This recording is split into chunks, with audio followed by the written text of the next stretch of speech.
ഇവിടെ ശാസ്ത്രീയമായ ഒരു മാസ്റ്റർ പ്ലാനാണ് തയ്യാറാക്കിയിട്ടുള്ളത്.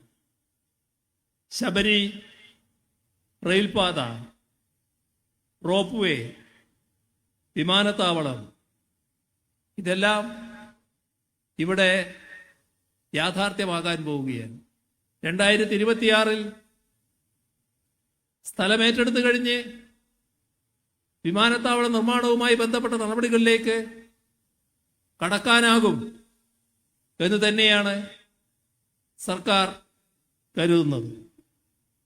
റോപ്പ് വേയുടെ കാര്യത്തിലും നല്ല പുരോഗതി ഉണ്ടായിക്കഴിഞ്ഞിരിക്കുകയാണ്.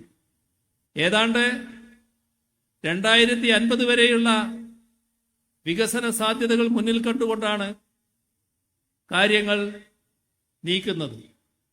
ശബരിമല, പമ്പ, പരമ്പരാഗത പാത, നിലക്കൽ എന്നിവയുടെ സമഗ്ര വികസനമാണ് ശബരിമല മാസ്റ്റർ പ്ലാൻ ലക്ഷ്യമിടുന്നത്.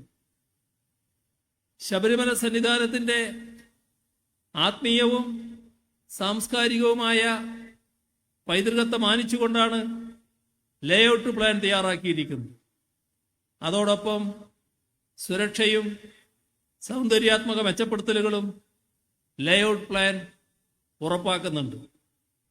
ശബരിമല സന്നിധാനത്തിന്റെ വികസനത്തിനായി 2022, 2027 വരെയുള്ള ആദ്യഘട്ടത്തിന് 647 ലക്ഷം രൂപയും 2028, 2033 വരെയുള്ള രണ്ടാം ഘട്ട വികസനത്തിന് 100 കോടി 2 ലക്ഷം രൂപയും 2034, 2039 വരെയുള്ള മൂന്നാം ഘട്ടത്തിന് 77 കോടി 68 ലക്ഷം രൂപയും ഉൾപ്പെടെ ആകെ 718 കോടി 17 ലക്ഷം രൂപയാണ് ലേഔട്ട് പ്ലാൻ പ്രകാരം ചെലവ് കണക്കാക്കിയിരിക്കുന്നത്.